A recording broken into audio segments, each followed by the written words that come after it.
Thank you. Please be seated.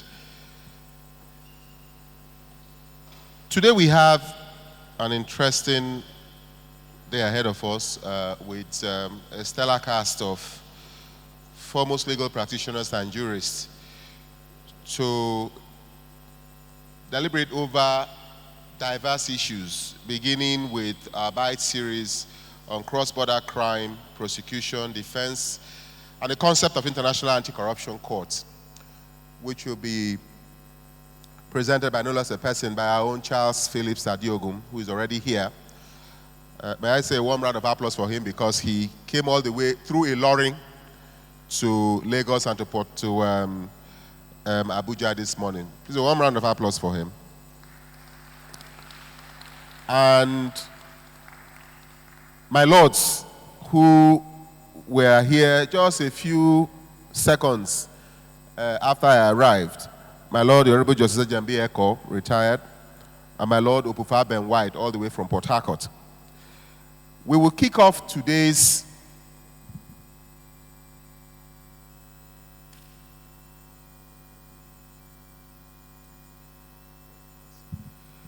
Before we kick off today's proceedings, I think the prelude of what I was trying to do, I was leading up to an unreserved apology to our resource persons, especially my lords, as I said, who were here.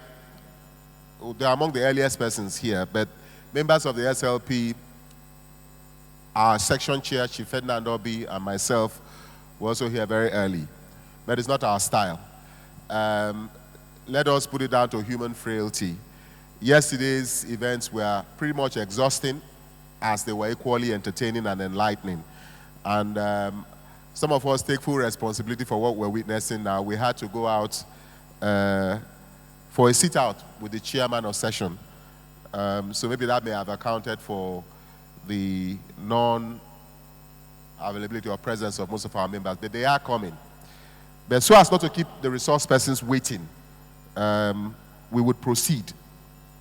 First of all, with the BITE series that will be presented by Mr. Charles Phillips Adeogun. Mr. Adeogun, please. Please a round of applause for him. We'll be talking on cross-border crime prosecution, defense, and the concept of International Anti-Corruption Court. After his presentation, we will go on with the first session for today. Thank you.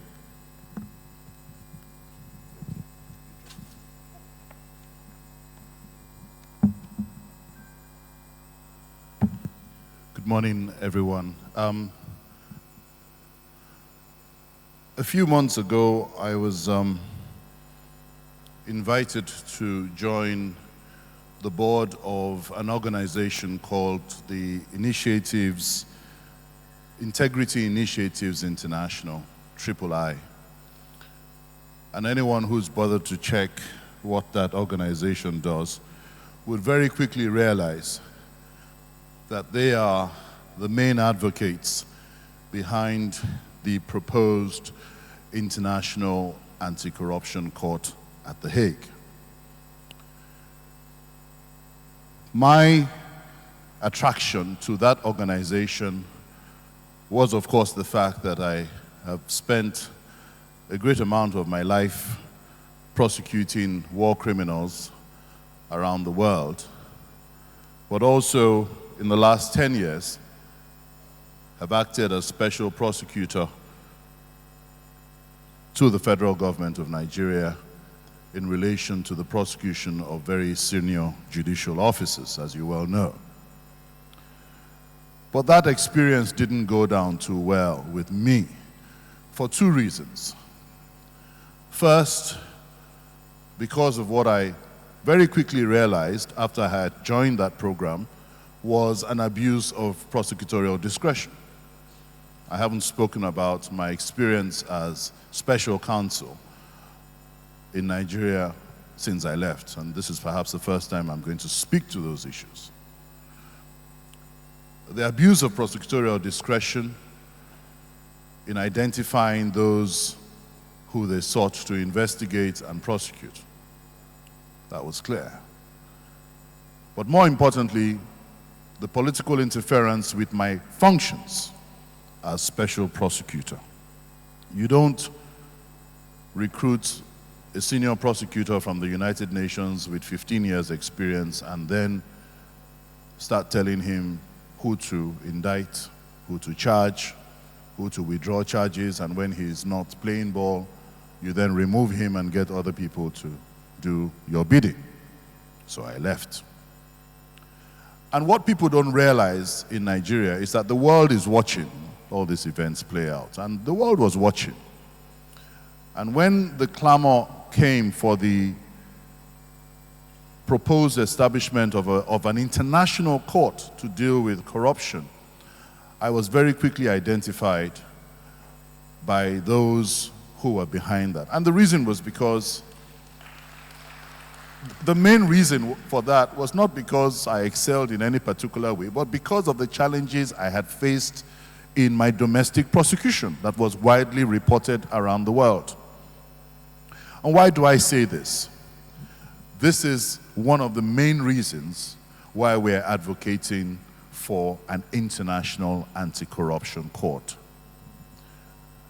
The court is not supposed to be the big brother of anti-corruption. It's supposed to be designed on the same lines as the ICC. In other words, it's designed to complement national jurisdictions. At least that is the idea. And next month, we're going to be meeting at Nuremberg for a week just to brainstorm on what we want the statute of this court to look like. So, what we have in our minds as we are called upon to design this institution from scratch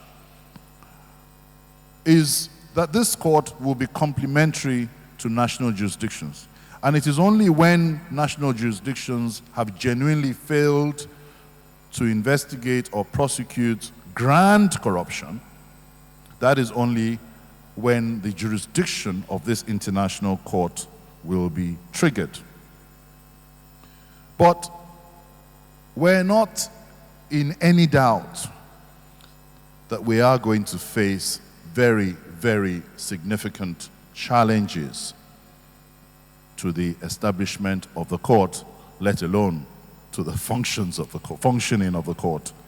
And I want to talk to you about what those challenges are. Well, the first challenge would be gathering enough international support for the establishment of the court. There are only 5 countries in the world today that have indicated their support for this court. Those countries are the Netherlands, Moldova, Canada, Nigeria, and there's one more country, I can't remember. 5 countries. And that is not enough to set up an institution the magnitude of which we have in mind. So one of the things I've been doing in the last few months is undertaking an advocacy program. And we're going from country to country, explaining to the legislators in those countries and top government officials, lobbying support for the establishment of this court. Last month, I had the opportunity to speak to members of the House of Lords and British peers in London, advocating for why the UK government should support the establishment of this court. I hope to be doing the same in relation to the Nigerian government in a couple of weeks, and may God help me. Why do I say that? Well, the government that made a commitment to the court has changed. So it's almost like we have to start all over again. I will leave it at that. So, what are the foreseeable challenges to this court? Well, the first challenge is how we're going to fund this court. Why is that a challenge? Well, it's a challenge because the countries we would look to help in funding a court of this magnitude are perhaps the enablers of corruption. And you see, I wear 2 hats. And I've become very controversial on this topic as far as my white friends and colleagues are concerned. Because I told you why I've become the poster boy for this court. That's on one side. And it works for as long as I'm not saying certain things. But what I say to them when I stand on the podium and we've agreed my speech, I then very quickly start saying to the world, well, a criminal conviction for corruption cannot build schools in my country. Can't build hospitals. It can't build roads. So can I have my money back? And when I start talking about having my money back, people don't like it. So those who are the enablers of corruption are the ones we're going to be looking to fund the court. The US, the big European countries, and so on and so forth. So that is going to be a challenge. International courts are not cheap. They are very expensive to run. And in my notes, I make a note of saying that the running costs of some of these international trials is almost equal to the gross domestic product of many of the victim countries that we're going to be investigating. So you can imagine us spending 120 million euros a year at the International Criminal Court. How much work does the International Criminal Court do? How much money has been stolen from a country like Benin, a small country in West Africa, that the budget of the institution prosecuting those crimes would run into millions of dollars. So that is going to be a problem. And part of what we're looking to do is to find how we can have ad hoc judges and ad hoc staff that we can only call on when there is a situation, rather than having this long-winded permanent judges in The Hague sitting there, writing their PhDs, getting paid by the UN, and doing absolutely nothing. So funding is going to be a problem. Secondly, international cooperation is likely to be a problem. Why is that a problem? Well, as you well know, international penal institutions don't have law enforcement powers of their own. So if I'm going to be investigating a country, for example, I have to be given access into that country, don't I? I have to have access to their records. I have to have access to their documents. If the government of that country is opposed to this court, I am very unlikely to gain such access. It's quite as simple as that. Hence why we need to lobby member states of the UN. I have spoken about the problem with the repatriation of funds. But there's one third problem, and that problem is the issue of immunities of public office holders under international law.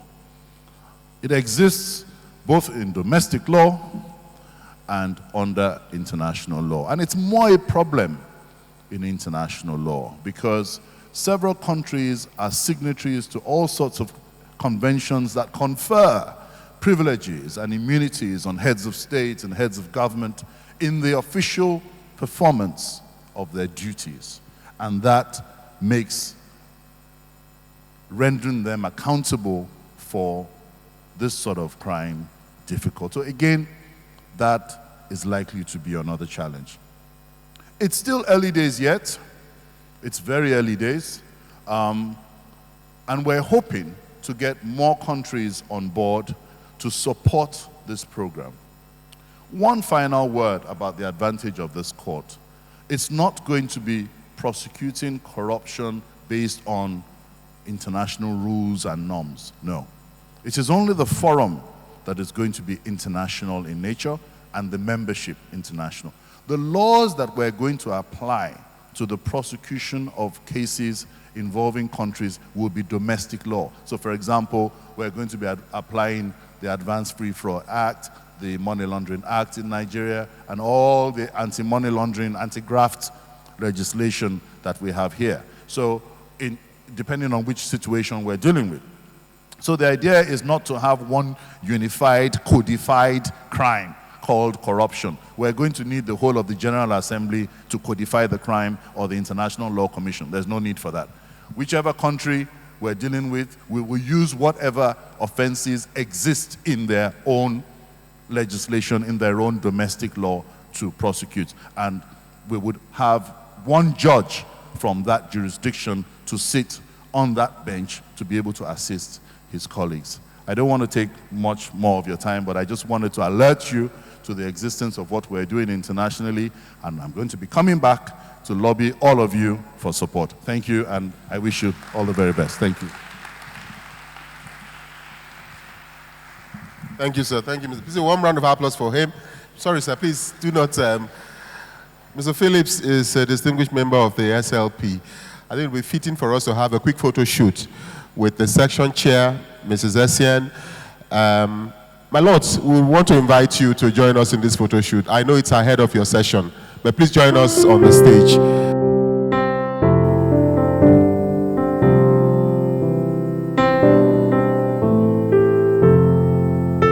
Thank you, sir. Thank you very much. So one round of applause for him once again. We will do something slightly different today. Immediately after at the end of the next session, those of you who have questions for Mr. Phillips on the basis of the presentation just made can make those questions known. So I'm sure he will be with us for the commencement of the first session for today. That is legal practice, domestic violence, child abuse matters, a jurisdictional comparison.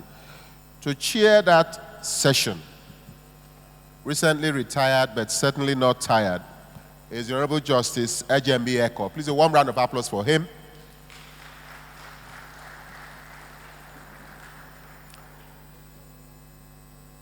For those of you who had the privilege of appearing before Justice Eko's panel at various courts in Nigeria, you know preparation is key. My Lord, we thank you so much for honoring us. To join him are the panelists for that session. Honorable Justice Opufa Ben White, all the way from the High Court of Rivers State. A warm round of applause for him.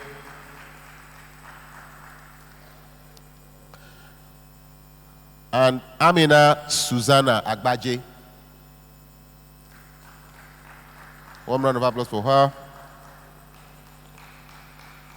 Mr. Olumide Omoshebi.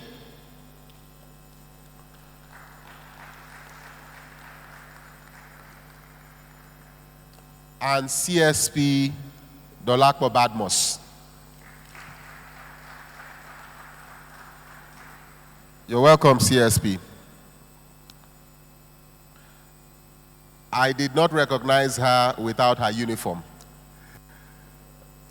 But I think she was once PRO of one of our police formations. You're welcome. Yes. Mr. Chair of Session, sir, we yield to you.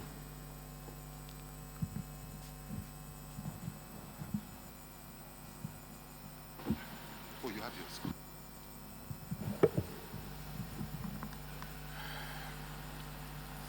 Welcome to the session. And the session was supposed to have started at 9:15, but it's now 10:09. We are far behind schedule, and I commend the cooperation of the panelists. We shall deliver you in good time. Having said that, I will proceed straight to the issue we have this morning, and that is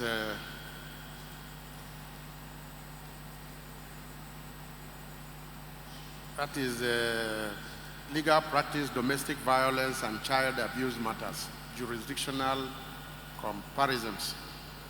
But I will deliver a quick welcome address to kickstart the program. I don't need to bother you with protocols. We all stand on the existing protocol. So, given the trend towards globalization, artificial intelligence, and other contemporary issues, there couldn't have been any better choice of theme for this year's conference of the session on legal practice, and that is legal practice without borders. But there are advantages and disadvantages of globalization for a third world economy as ours. For legal practice without borders, connoting as it is globalization, does that mean the Dingo Foot QC scenario that will allow a counsel not called to the Nigerian bar under the Legal Practitioners Act of Nigeria to come to Nigeria to practice willy-nilly? Recall in the Awolowo treason trials, Dingo Foot Esquire, an English Queen's Bench QC, was brought to defend Chief Awolowo. Nigerian courts denying the QC practicing rights held that the denial did not deprive the defendant the right to appoint counsel of his choice as contained in his guaranteed right to fair hearing clause in the Constitution. Every year, we churn out thousands of new wigs to practice law in Nigeria. The question, will globalization, legal practice without border not adversely affect our economy, particularly in the area of this pervading and pervasive unemployment? Legal practice without borders has a very wide spectrum or scope. Within the context of the subtitle Legal Practice, Domestic Violence and Child Abuse, almost the entire spectrum of the fundamental rights guarantees under Chapter 4 of the Extant Constitution of the Federal Republic of Nigeria is involved. The most notable ones are the rights to life, Section 33, the right to dignity of human person, Section 34, the right to personal liberty, Section 35, the right to fair hearing, Section 36, the right to private and family life, Section 37, the right to freedom of thought, conscience, and religion, Section 38, the right to freedom of expression and press, Section 39, the right to peaceful assembly and association, Section 40, the right to freedom of movement, Section 41, and the right to freedom from discrimination, etc. In view of the foregoing, situating the issue under the discussion within the United Nations multidisciplinary definition of domestic abuse, domestic violence, or intimate partner violence, you will find it at UN.org, will be apposite. It is said to include a pattern in any relationship that is used to gain or maintain power or control over any partner. The abuse is physical, sexual, emotional, economic, or psychological actions or threat that influence another person. This includes any behaviors that frighten, intimidate, manipulate, hurt, humiliate, blame, injure, or wound somebody. Domestic abuse can happen to anyone of any race, age, sexual orientation, religion, or gender. You will find that in Nigeria here, most of the domestic violence are centered around religion or the right to practice it. But the discussants will happily take you on that. Yesterday, in the welcome address of Chief Paul Harris, SAN, the chairman of the Central Planning Committee, he said the focus of the conference is to examine the practice of law in Nigeria in the ever-globalized and internationalized environment, and that the topics selected for this year's conference will be examined by eminent faculty of distinguished jurists, legal practitioners, academia, subject matter experts to share their knowledge, expertise, experience with you, the participants at this conference. My job, neatly cut for me, is merely to moderate and coordinate the discussion on the topic: legal practice, domestic violence, and child abuse. We have for this discourse carefully selected to meet the gender equality 4 eminently qualified and able panelists comprising Honorable Justice Opuafa Ben White, a judge of the Rivers State High Court in the Family Court Division; Olumide Omoshebi, Kayode Omoshebi Esquire, a legal practitioner. Then we have Amina Susanna Agbaje, also a legal practitioner, and CSP Dolakbo Badmos, a serving senior police officer, a trained and certified responder on domestic violence and sexual violence. She is an accountant, and she holds accountant primary profession. Subsequently, she holds a master's in public administration, and later was trained and certified as responder on domestic and sexual violence within the police setup. So we, like the chairman of the central planning session says, we have a faculty of eminent panelists. And I will present to you the panel faculty of distinguished discussants now to kickstart. And to start this morning,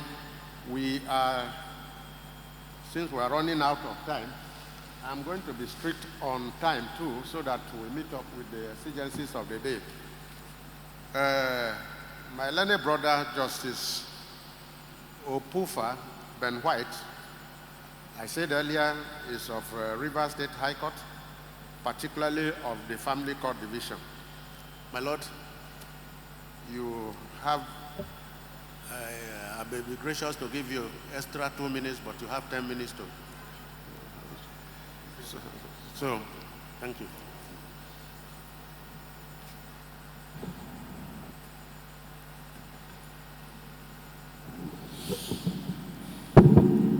Thank you, Mr. Chair. Because we're out of time or behind schedule, let me stand on the existing protocols. Let me start by saying a big thank you to the executives of the session on legal practice for finding me worthy to speak on this topic. It's a subject that is very dear to me because of my personal disposition, which is having a zero tolerance to any form of physical or sexual violence. So I feel privileged and happy to speak on this topic. Now, the issue of domestic violence and child abuse is one that has assumed a global dimension. To give us an insight into how global this problem is, let me refer or quote from the words of Kofi Annan in a report posted on the United Nations Development Fund for Women. And this is what he said. He said, violence against women and girls is a problem of pandemic proportion. At least 1 out of every 3 women around the world has been beaten, coerced into sex, or otherwise abused in their lifetime, with the abuser usually somebody known to them. Now, the World Health Organization recognizes domestic violence as a global concern with a significant public health impact. In fact, on the first day of October 2022, it was reported in the World Bank's Gender Data Portal that more than 1 in 4 women aged 15 years and older has suffered violence at the hands of their partner at least once since the age of 15, and that an estimated 245 million women between the age of 15 and above have experienced intimate partner violence. Okay. Should I? Okay. All right, thank you. Now, expectedly, the report shows that sub-Saharan Africa is one of the 2 regions that has the highest prevalence of intimate partner violence, with 33% of women between the ages of 15 and 49 having suffered intimate partner violence in their lifetime, and 20% in the last year preceding that report. Now, India has about 30% rate of domestic violence. Now, in the US you have about 10 million cases of domestic violence, which was reported in a report as at April 9th, 2023. Also, if you look at the UK, the National Center for Domestic Violence, which deals or takes data on the cases of violence in the UK, reports that in the year 2022, over 1.5 million reports were gotten relating to domestic abuse in England and the Wales. Now, this was a 7.7% increase between that year and the previous year. Now, domestic violence and child abuse are interwoven. I believe so, because a child who grows up in an abused environment somehow suffers some psychological impact. Now, and let me say that if a child is exposed to any form of violence between its parents, likely that child turns out to be a violent person, likely in future, because growing up, he's seen his parents do it, and he believes it is right to hit a woman. So, in a report done in 2022, the African Project on Ending Violence Against Children reported that, let me say that 41.8% of girls and 39.1% of boys have had experience of violence in their lives. Now, that report shows that in Nigeria particularly, 66% of girls and 59% of boys under 18 years have suffered some sort of violence before they get to 18 years. Now, domestic violence, like I've said, is a global problem. In the US, it is called family violence. Now, in the UK, it is known as domestic abuse. The United Nations calls it intimate partner violence. And now, what is the statistics here? Now, in our own jurisdiction, the law that deals with domestic violence, there was none before 2015. It was only with the promulgation of the VAP, which is the Violence Against Persons Prohibition Act, that we criminalized domestic violence. Now, under Section 46 of the Violence Against Persons Prohibition Act, 2015, it defines domestic violence as any act perpetrated by any person in a domestic relationship against another with the aim of causing harm or imminent harm to the welfare, safety, and well-being of the other party. The United Nations defines domestic violence as a pattern of behavior in any relationship that is used to gain or maintain power and control over an intimate partner. Now, the whole essence of domestic violence, when viewed from the UN perspective, is to gain and maintain control over your partner. Now, in the United States, strangely, until 1994, domestic violence was not seen as a crime. It was seen like a family violence issue, which is, it's something between two members of a family, but not criminalized. Now, it took the introduction of the Violence Against Women's Act in 1994 which was fortunately passed under the sponsorship of the current president, Joe Biden, while he was in the Senate, to criminalize violence in domestic violence as a criminal or federal crime in the US. In the UK, they've done wonderfully well. I think they had zero tolerance for domestic violence. In the UK, as far back as 1878, the Matrimonial Causes Act gave a woman a right to seek separation from an abusive husband, as way back as 1878. So, let us say, come back home now. In Nigeria, domestic violence as a ground is not a basis for divorce.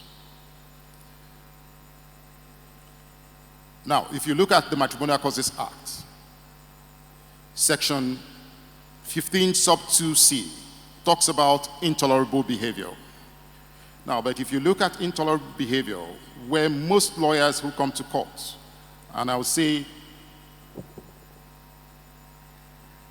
almost all cases brought by women, they rely on intolerable behavior as a ground for seeking a divorce. But I can't remember granting a divorce on grounds of intolerable behavior. The reason being that intolerable behavior, if you look at it as defined, if you look at it, you need to mirror it against Section 16 of the Matrimonial Causes Act, which lists out the grave nature of conducts that would amount to intolerable behavior. Now, under Section 16, Section 16 sub 1 E2 of the Matrimonial Causes Act says that for you to obtain a divorce on grounds of intolerable behavior relating to domestic violence, you must prove that within the course of the marriage or 1 year preceding the marriage, the person has been convicted for either attempted murder, or the person has been convicted of inflicting grievous bodily harm or attempting to have inflicted grievous bodily harm on the other spouse, that is on the petitioner, that is the respondent should have done that to the petitioner, which means that you need a conviction. You need a conviction. And that is pretty difficult for you to get before you can now rely on that ground to seek a divorce. So, but fortunately, recently the courts in the case of, I think, Damulak against Damulak, the case of Bibilara against Bibilara, have recognized cruelty as a ground for seeking for divorce, which can be situated under Section 15 sub 2C. Now, it's pretty, let me say, difficult. Like I said, once you come under that section, I tell you, look, you leave it at the discretion of the court, because what might amount to cruelty to you might not amount to cruelty to me, or what might amount to intolerable behavior to you might not amount. And whoever comes to court must prove to the satisfaction of the court the grounds on which you're seeking a divorce. So I think we should do better by making violence or domestic violence is an independent ground for which you can seek divorce. You don't need a conviction before you can get a divorce on that ground. Now,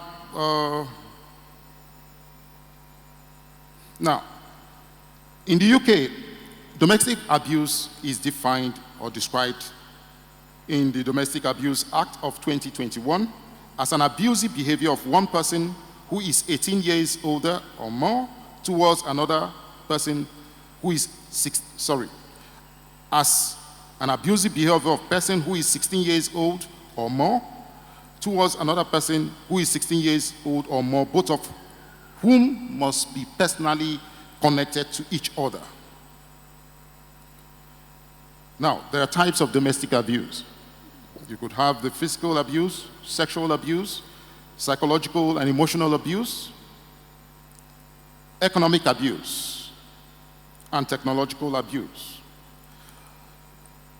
The VAPA Act introduced, previously I didn't feel that it was possible to have economic abuse, but the VAPA Act in section, I think 11, talks about where one is forced to overly depend on an abuser. It is called economic abuse. So I think most men are at risk here because if you don't give your wife money and you make her depend on you for you to control her, you might end up get charged under the VAPA Act, I guess. So now, in the UK, for you to be involved in domestic abuse, you must have been personally connected with somebody, the other person. Now, Section 2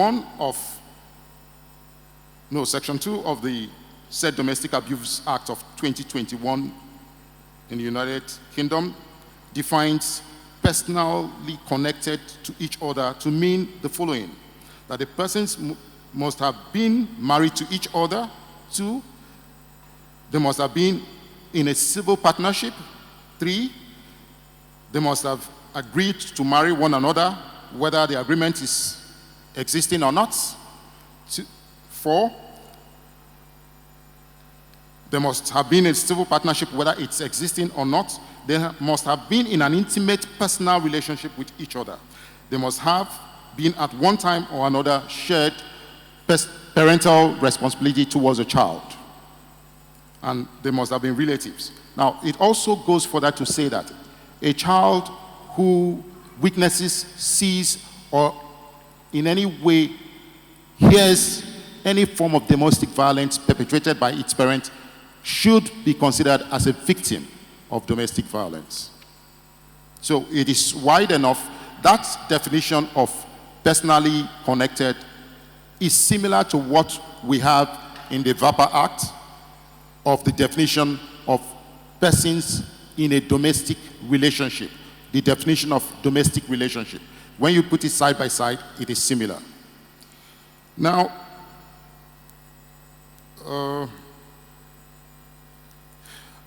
it is worthy to note that the VAPA Act does not specifically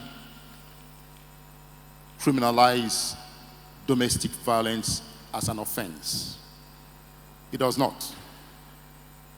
But it lists out certain conducts that would constitute domestic violence. Domestic violence as an offense is not known in the VAPA Act. But the conducts that constitute the physical, sexual, psychological, economic conducts are recognized in the VAPA Act as criminal offenses. So it's good to know that fact. Now,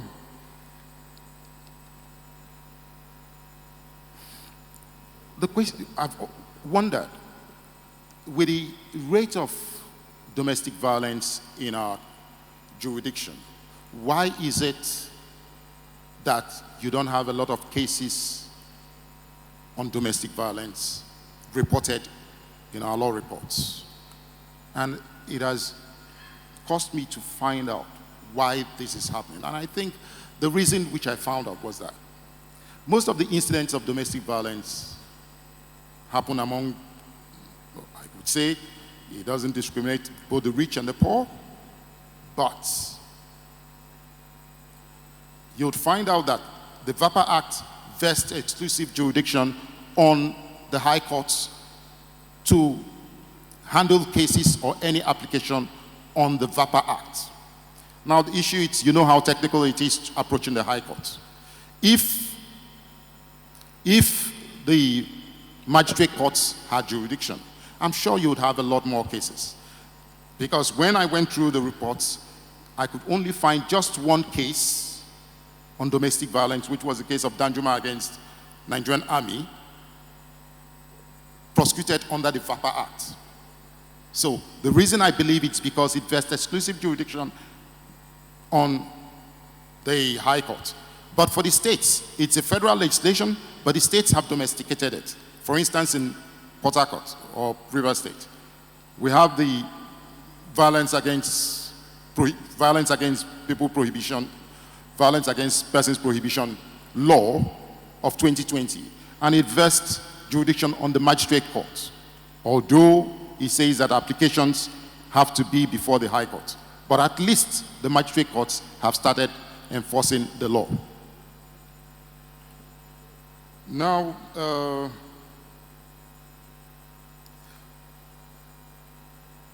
one question one would ask is, what are the militating factors against, and why is it that domestic violence has festered so much in our climes? A few suggestions or things that I think. One, it's the issue of enforcement. There is the Child Rights Law, or the Child Rights Act of 2003, which deals with child abuse. The question is, how many persons are prosecuted under the Child Rights Act or the Child Rights Law? Now, you need a family court created in any state for you to enforce the Child Rights Law. Now, the Child Rights Act, it's a federal legislation. Out of 36 states, only 34 have domesticated it. In a report done by This Day in 2021, in fact 2022 I think, it was noted there in July last year that the two states that have not domesticated this law, it's Zamfara and Kano. I wonder if it's changed now. Is what? It's only one. Okay, which state has done that? Okay, Gombe. Okay, like she says so. Gombe has not domesticated them. Very soon. So, the second reason why we've not been able to stem this tide of domestic violence is our slow justice system. Now, in the US, for instance, the case relating to R. Kelly, you know, we all know R. Kelly. It took just 6 months for them to conclude and convict him. 6 months, where you had 45 witnesses testifying. But we all know that the case of Osinachuku Nwachukwu, which happened last year, up till now, it's still in court. In fact, I know from the records that it took 9 months for the witnesses, for the prosecution to even testify. 9 months. So that is a bit of a problem here. And also, I think we need special courts to deal with domestic violence. It's of such monumental proportion that we need special courts to deal with these special offenses. So I'll just say, in conclusion, that we all are affected by domestic violence. We all need to speak out against domestic violence. We have a culture of silence which has helped domestic violence to grow, not checked. So if there is an incident of domestic violence around you, please speak up, because most lawyers also suffer domestic violence. So please speak up if there is need for you to speak up.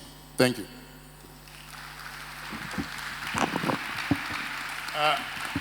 Thank you very much, my lord. That was quite insightful. CSP, I'll give you between 7 and 8 minutes. Good morning, my lord, once again. All other protocols duly observed. Like my lord has said about me, I'm here today as a responder to cases of domestic and sexual violence.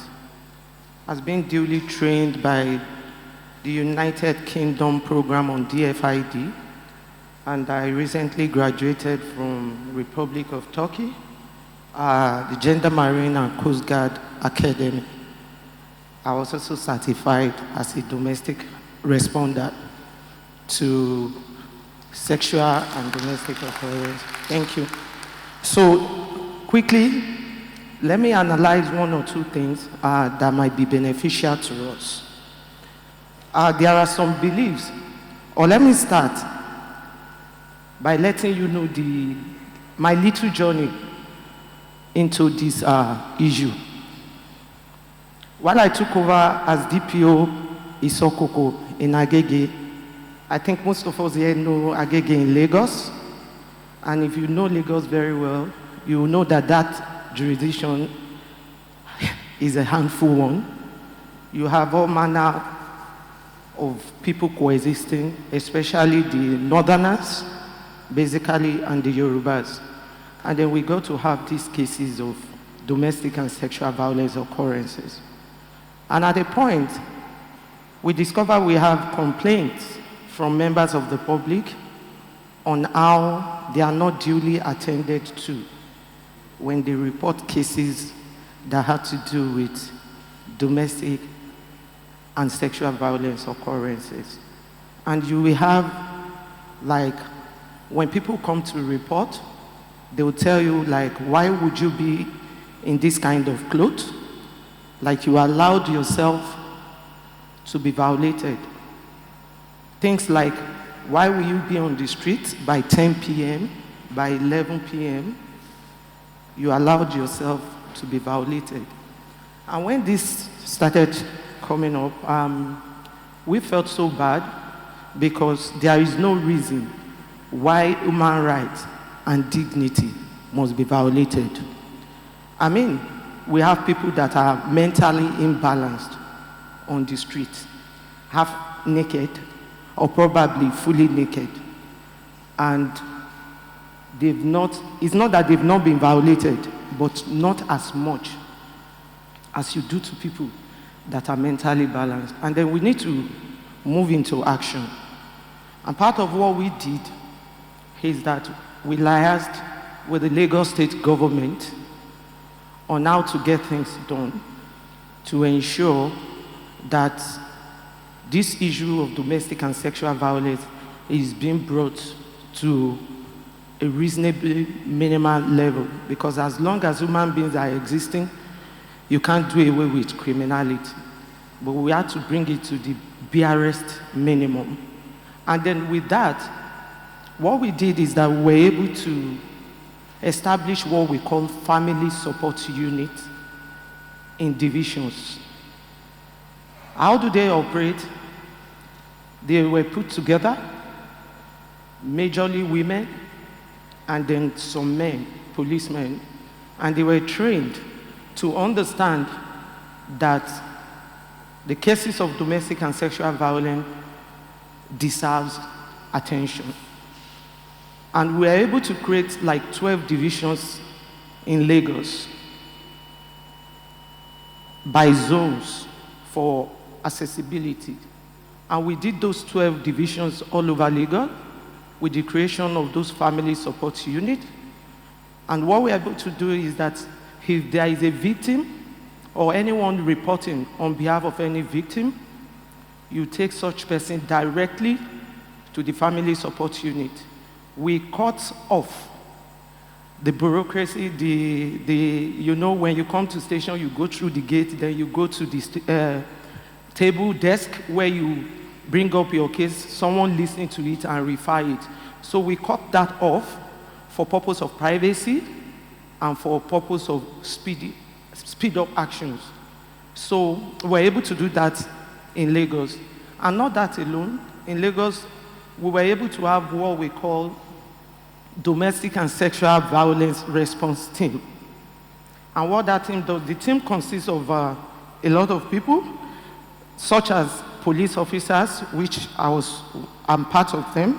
Then we have social workers, we have the medical workers, we have journalists, we have reporters, private and individual reporters, that when they witness anything, they call on us, and then we take action.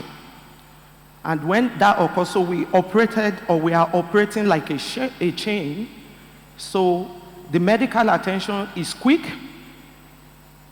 The reportage in dailies or social media is quick to ensure that the perpetrators don't escape. We escalate it. And then the social workers that will take care if eventually the victim has to be sheltered. So we had all of that together, and I can tell you categorically that in Lagos State, that is duly functioning, and it has actually helped in ensuring that perpetrators face the wrath of the law. So eventually, with that, the Lagos State was also able to create family support unit courts. It's part of the courts that were special offenses court. I have a letter from Milord yet. So what are the myths? Because as we are here, we want us to work together and ensure that this comes to an end, or barest minimum. So what are the myths that we battled on field while doing all of this work? A lot of people believe that domestic and sexual violence is basically on behalf of women and children. And so majority of the men feel unconcerned because to them it's about feminism, it's about women. In line of duty, I've seen a man reported of how the wife beats him all the time. So we do tell people it's not restricted to women and children alone. And most times, because perpetrators of all these cases are basically family members, you see uncles, defiling the younger ones. And then when they defile, they want to treat it like family affairs. It's a crime, and it should be treated as such. So those are part of the myths we witness. Then they believe that domestic violence is a means of correcting one's partner. The man will tell you that until I beat her, her senses will not come back to normal. And then you will see the mother-in-law, the mother of the wife, telling the husband, I support you. Whichever way you can make her come back to her senses, please go ahead. And this is very wrong. And in seeing all of these mates, what did they do now to us? They are so disadvantageous in an extent that it now encourages domestic and sexual violence occurrences more. When an uncle defiles an 8-year-old girl, the mother of the girl will come to station and be begging the DPO that don't let my family scatter. It is a thing we can manage. So most times we get them arrested. After then, we do counseling. And you see family members not supporting law enforcers. In line of duty, you will see when perpetrators commit and they are brought into custody, you see them coming to tell you, even the father of the child telling you, you call yourself a police officer. This child does not belong to you. It is my own child. Watch your back, because if you send my younger brother to jail, then you will die. I'll make sure you die. So we see things like that. Finally, they are most times clogged in the wheel of progress. A landlord will defile the daughter of someone renting the apartment, tenant. And then at a point I started thinking, is there a correlation between, there is a particular beverage company, I don't want to mention, but when they defile a girl, they will go and buy that beverage and buy milk and use it to beg the parent that the case should die. So at the point I started thinking, is there a correlation between all of this?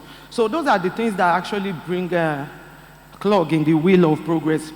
To round it up, I want us to do something, because in course of study, I've seen that, yes, we have economic abuse, we have psychological abuse, we have all of this abuse, but we don't have social abuse.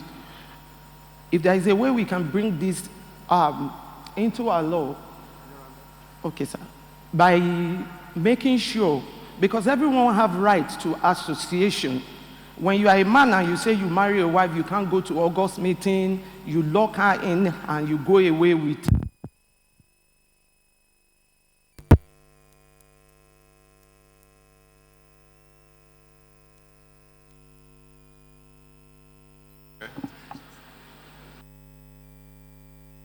Stop. My Lord said they gave me notice to stop. Okay, so on a final note, there is this issue of stalking. Stalking. I think we all understand stalking. In Republic of Turkey, they recently introduced that into their law. And in their Article 123/A, if we can do much to bring that in, and stalking means any action by would-be perpetrator or a perpetrator on the victim, which can make that person be under threat or fear for having such person around her or him, is called stalking. So if we can do much also to bring that into our law, it will be advantageous. Right. Thank you.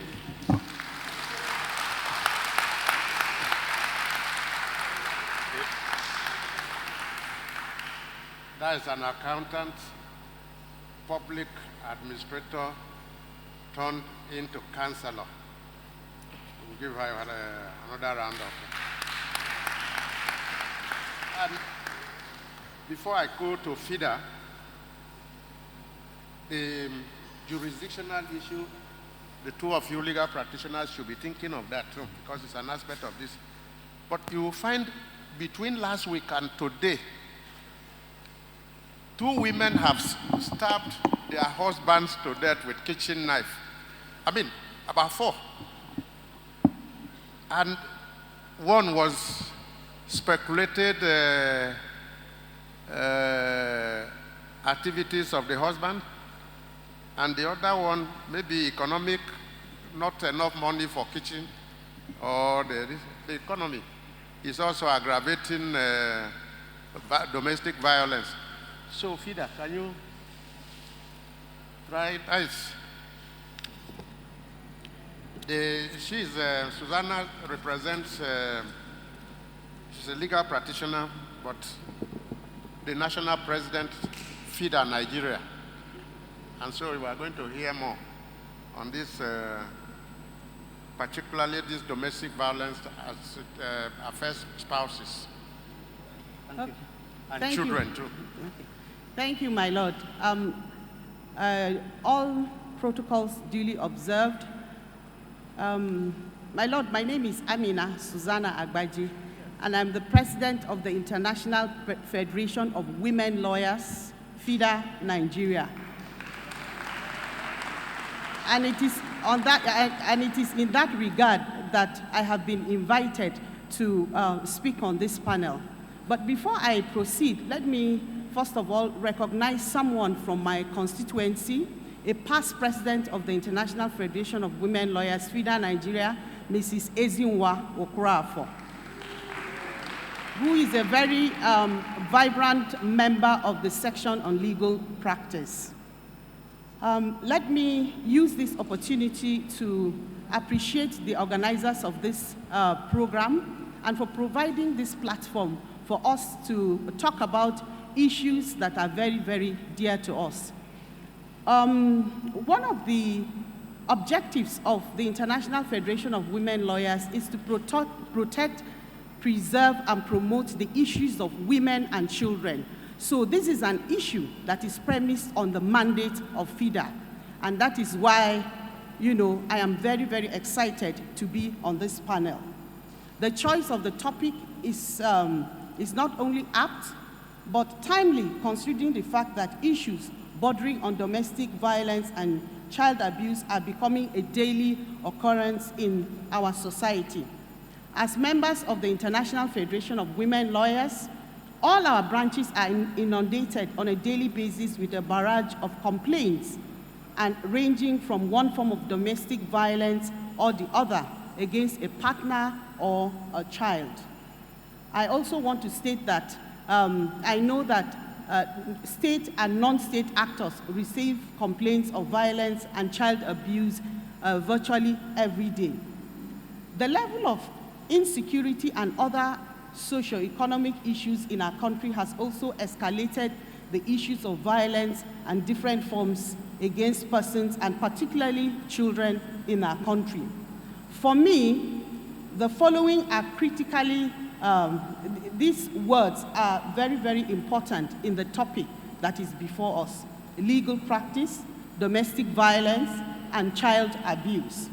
Now, I have just made an attempt to define what these three words that I've highlighted are, and I have said that legal practice refers to the carrying out of the profession of being a lawyer. It could also refer to a set of legal processes, enactments, precedents, doctrines regarding an issue. Domestic violence can be defined as violent or aggressive behavior within the home, typically involving violent abuse of a spouse or partner. Sometimes the violence can be physical, economic, and emotional, as have been highlighted by my Lord. Child abuse refers to the physical maltreatment or sexual molestation of a child. Issues bordering on domestic violence and child abuse are not only occurrences in Nigeria, they are global challenges. No wonder earlier in time, we had international legal framework, such as Convention on Rights of the Child, Convention on the Elimination of All Forms of Discrimination Against Women, CEDAW, to curb incidences of violence of any form against women and children. Drawing strength from the ratifications of international conventions and best practices, Nigeria has further domesticated some, as can be seen in the Child's Rights Act of 2003, and we have 35 states that have domesticated the Child's Rights Act in their states. We have only Gombe that is outstanding. And we also have, for the Violence Against Persons Prohibition Act 2015, the VAP Act, we have 34 states that have domesticated those, the act in their various states. We have 3 states outstanding. We have Kano, Katsina, and Zamfara.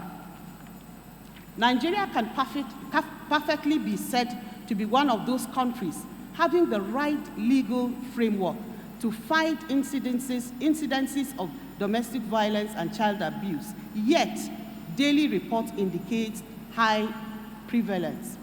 We have cases of domestic violence and child abuse, in some instances leading to death. UNICEF in Nigeria noted that prevalence of child abuse in Nigeria is a daily occurrence with little help to survivors.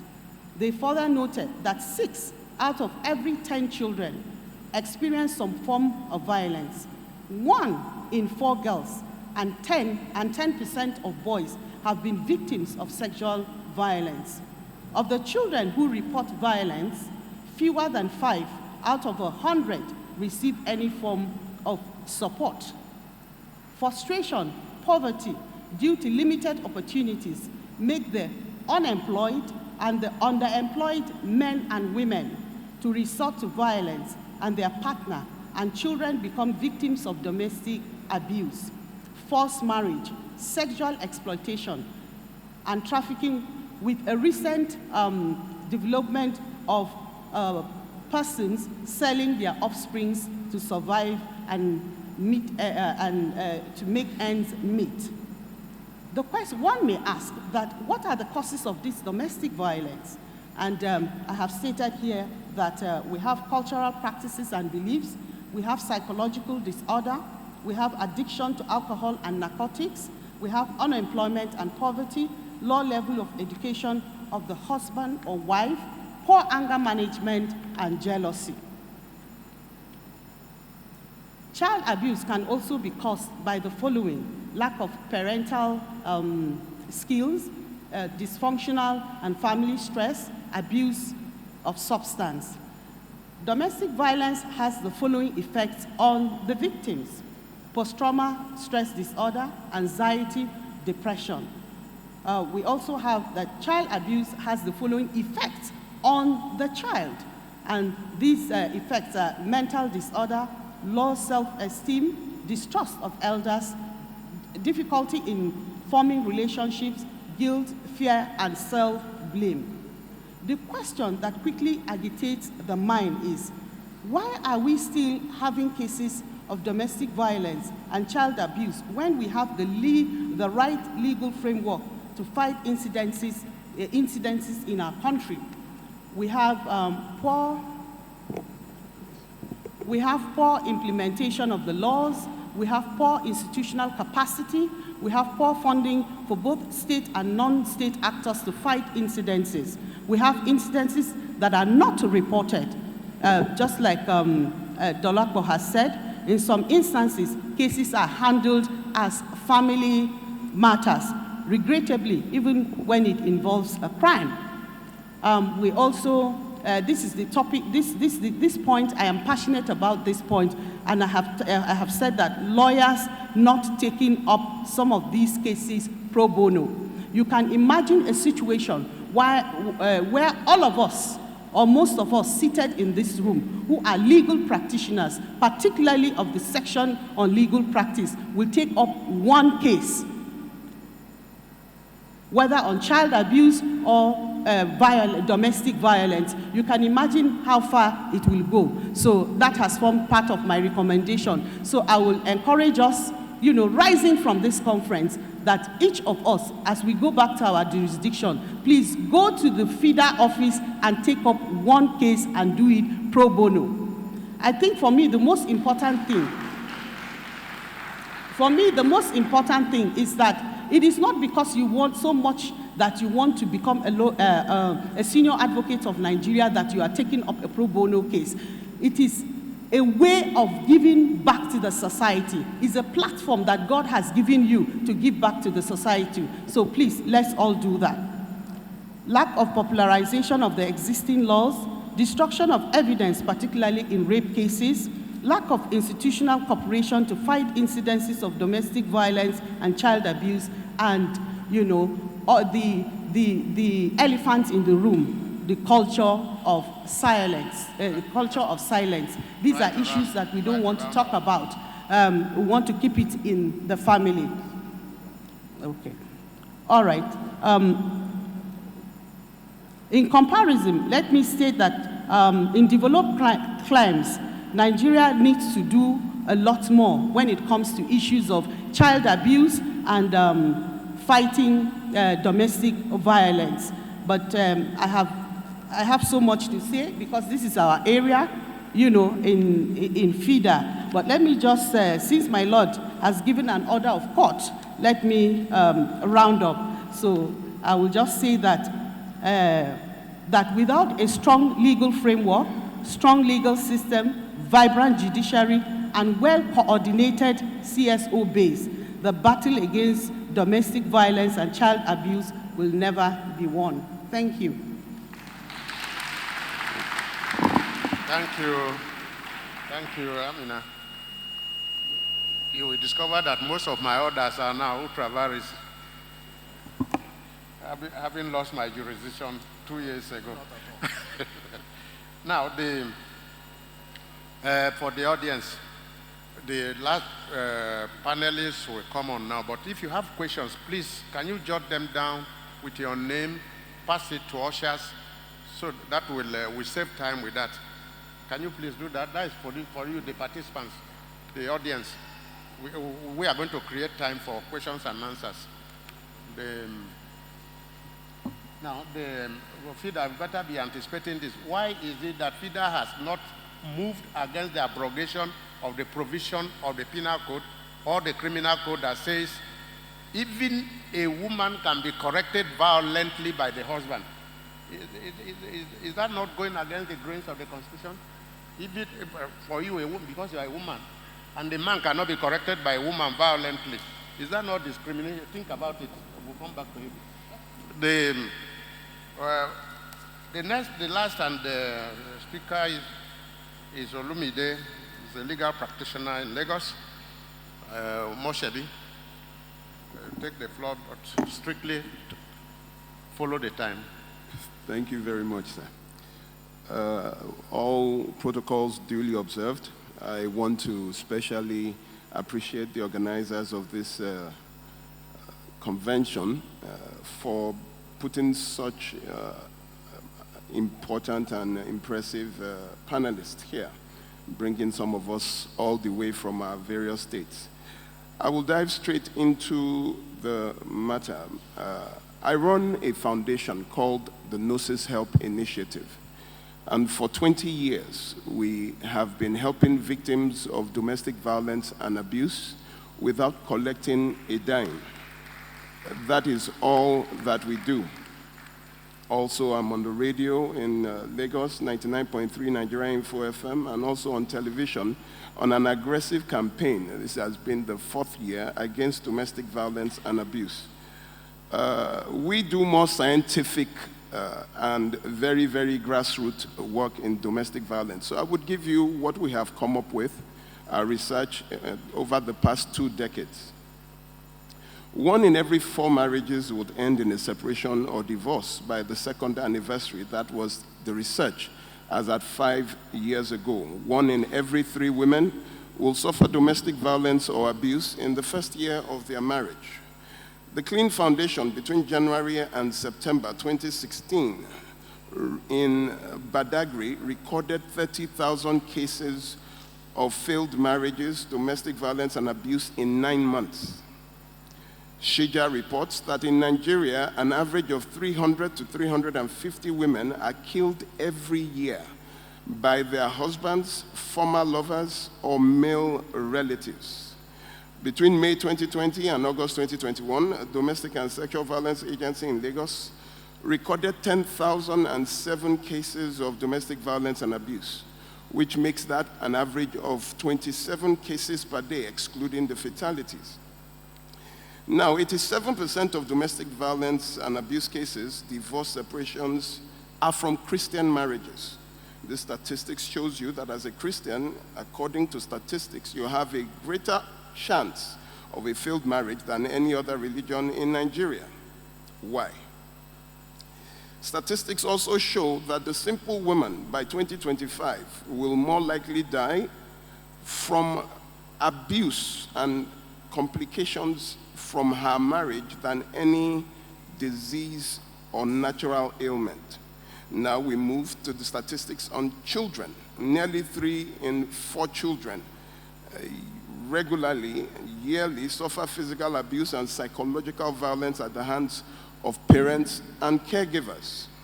1 in every 5 women and 1 in every 13 men report to have been sexually abused as a child between 0 and 17.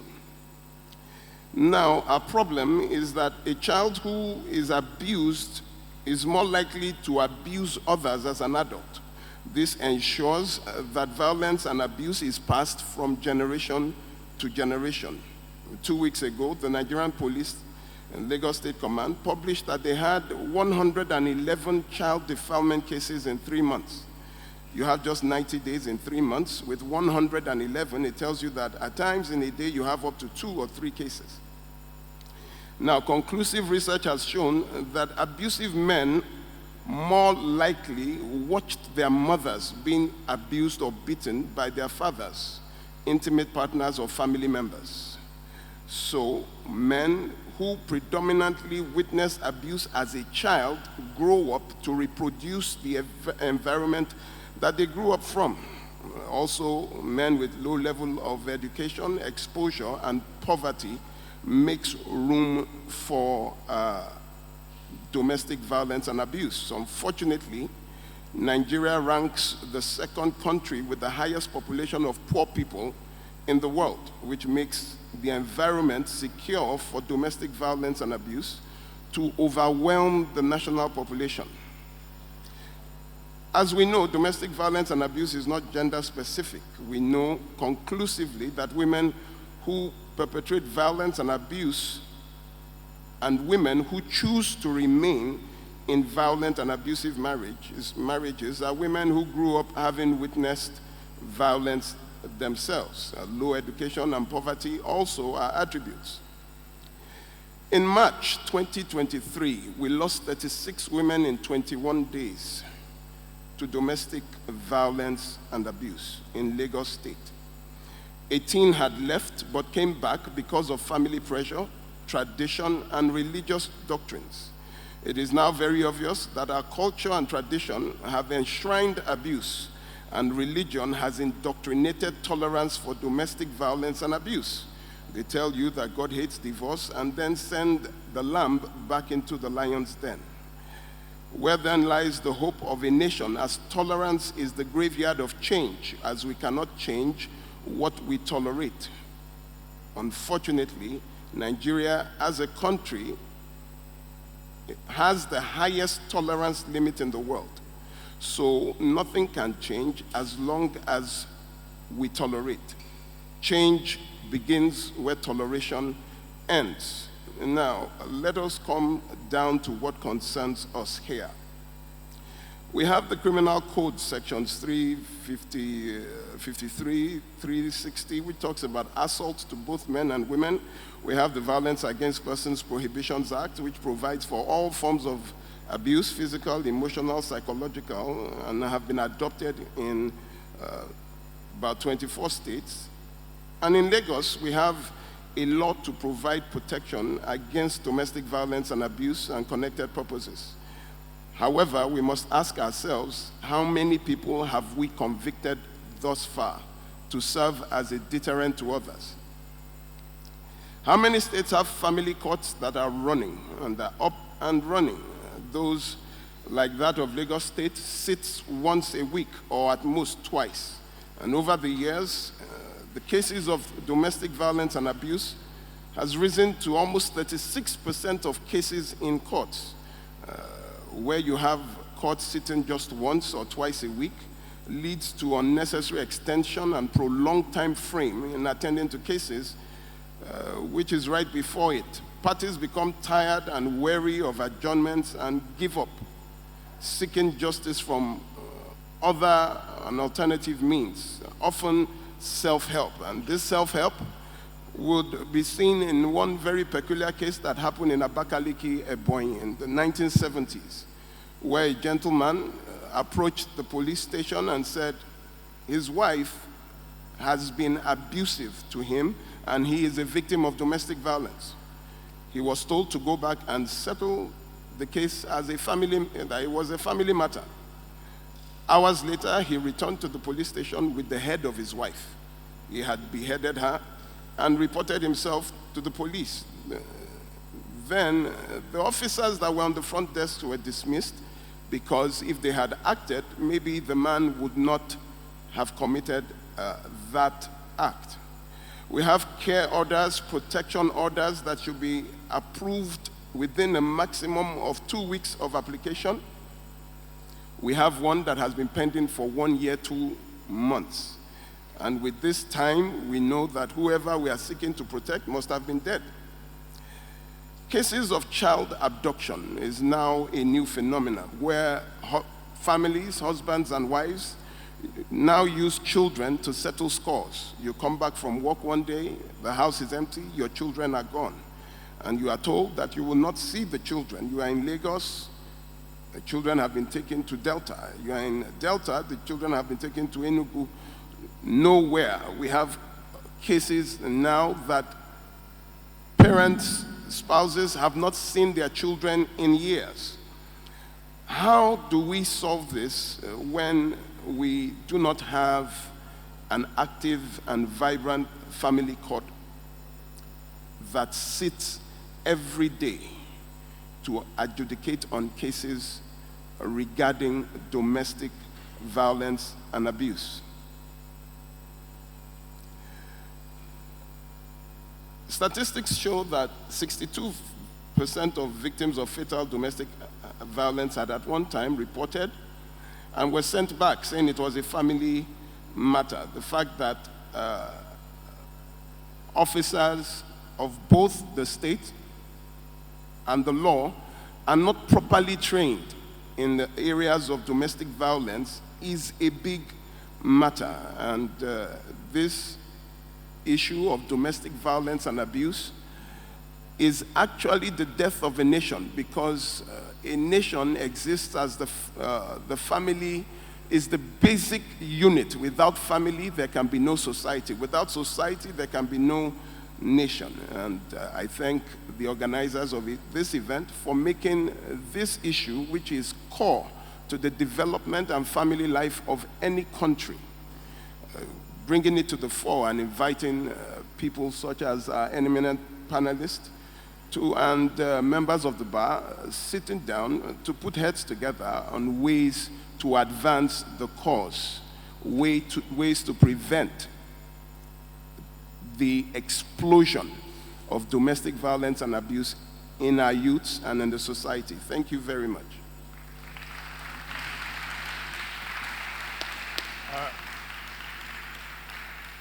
Thank you very much. Yes, sir. Now, we are going to take questions from the floor, but I noticed that one aspect of the topic has not been given adequate attention.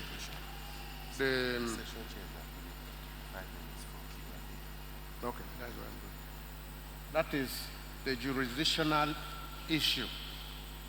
We've been given a catalog of what constitutes domestic violence and the causes, but nobody talked about jurisdictional issue. So also,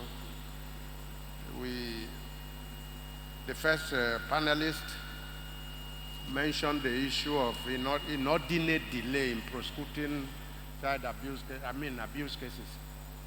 Now, we have 3 questions, and we are going to give you, we are already out of time. We are going to have about 5 minutes to address more questions. We now have 4. Okay.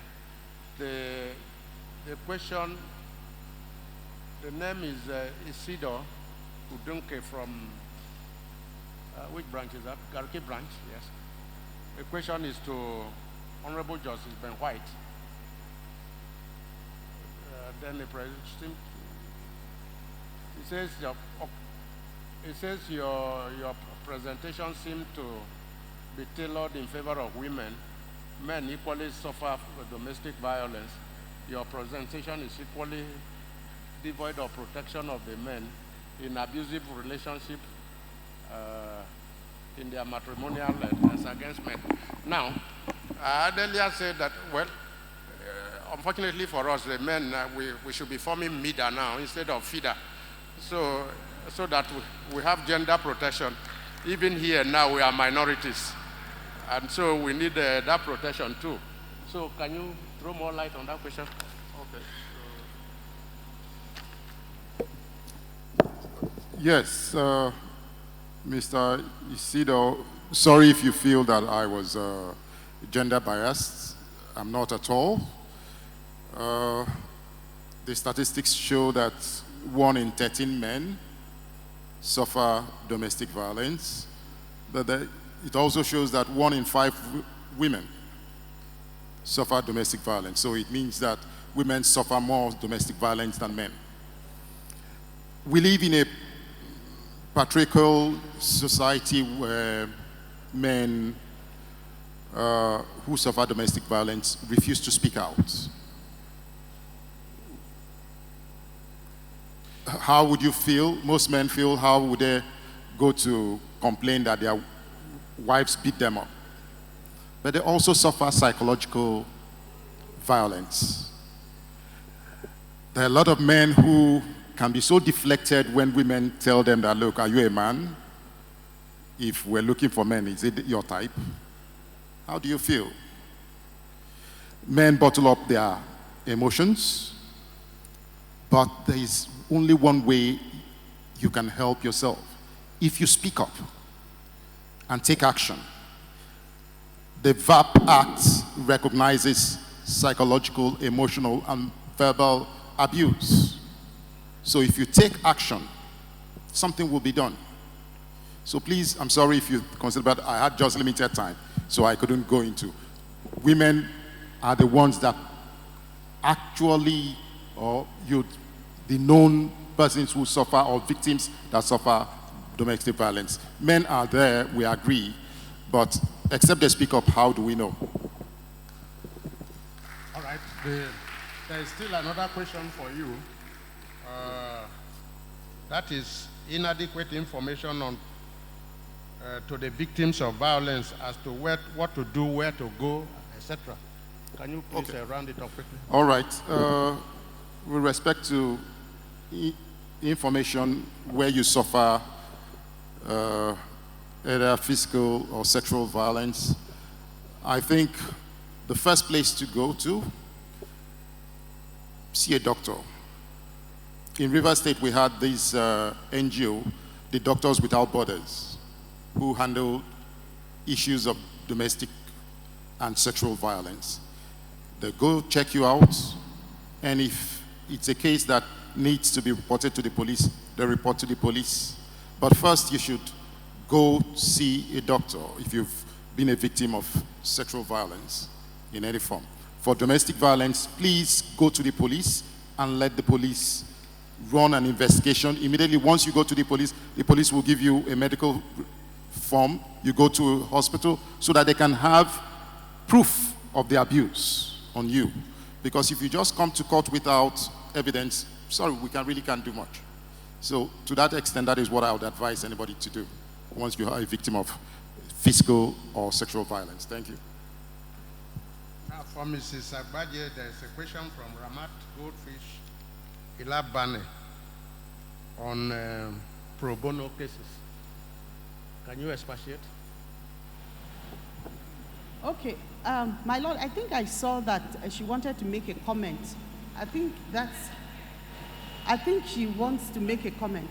Oh, you want to make the comment? Yes, I think Please, that's what it says. Do quickly. Pass the microphone.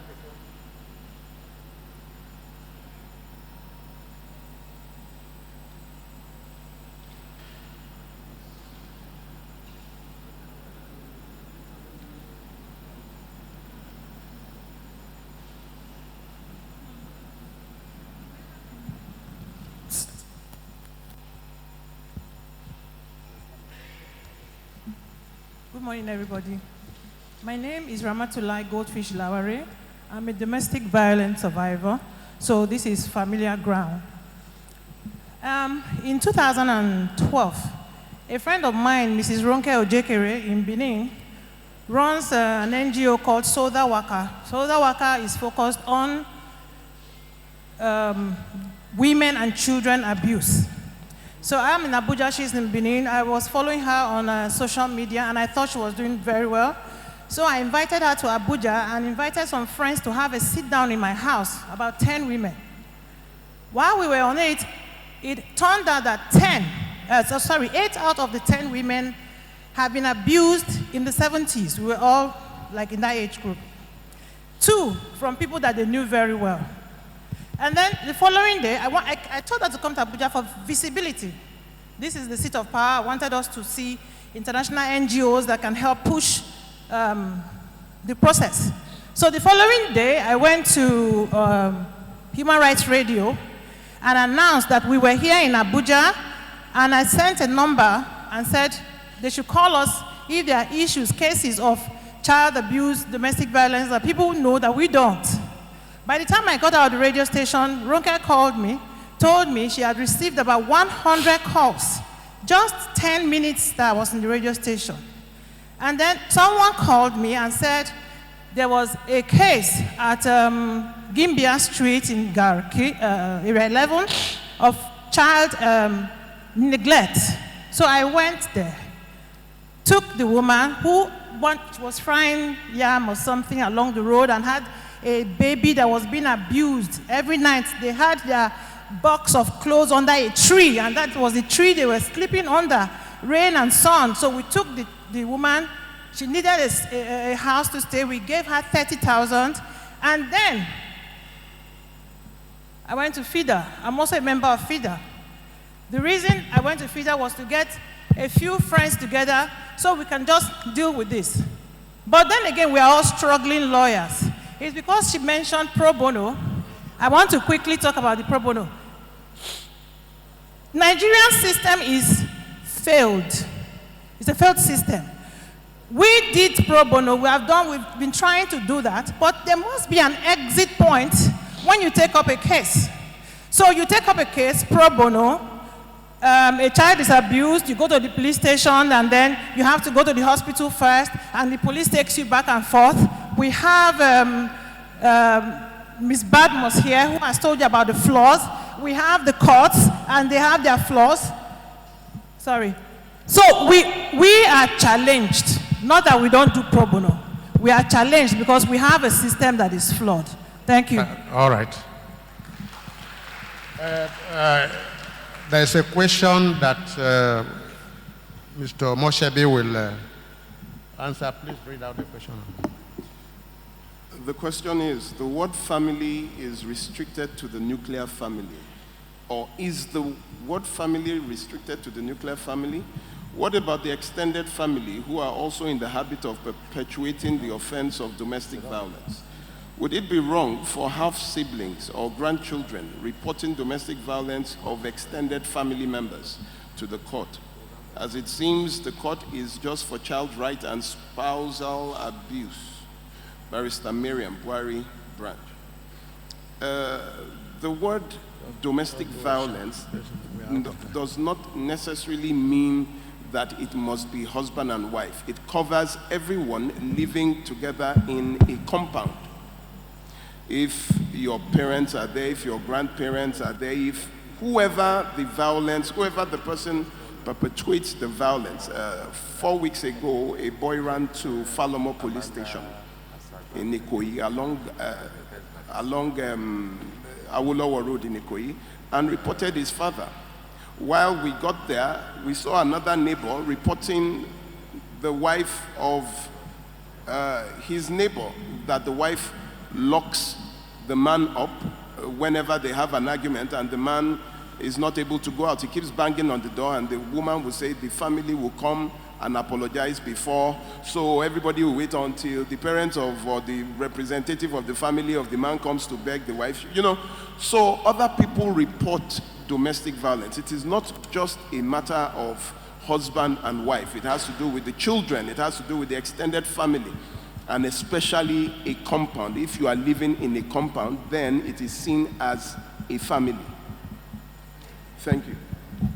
Now we're out of time. The last question is will be answered by the CSP, Dolapo.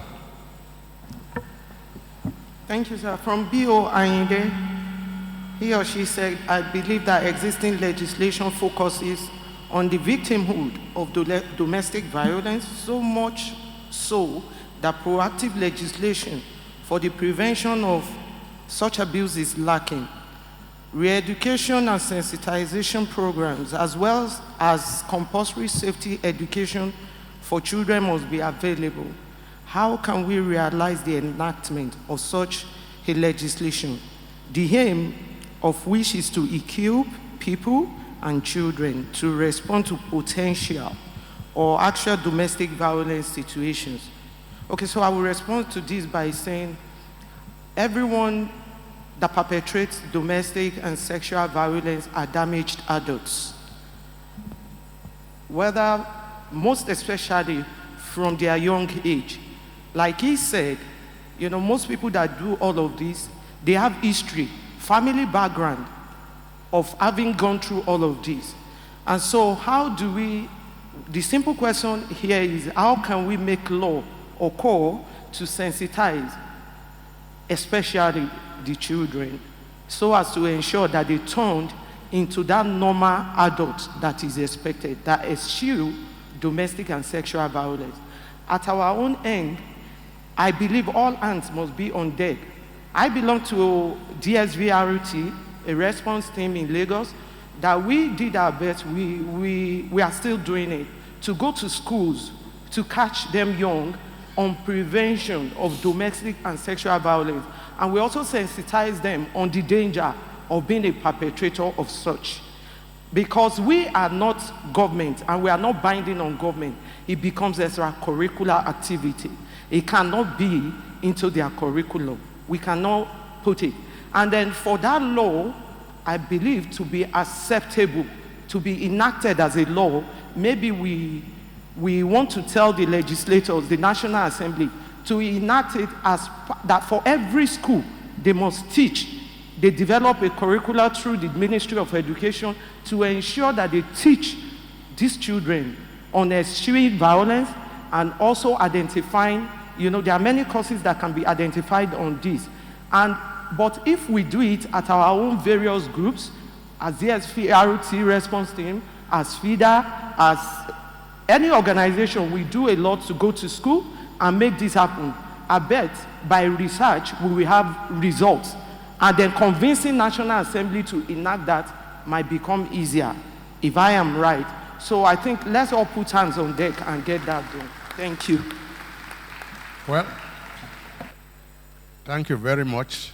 We started late, and we are coming out late, and we can't afford to take any more questions from the floor. Time is against us, as TJ Kukrubo is waiting to remove the microphone from me.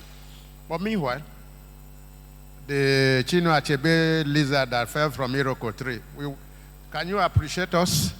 And thank you.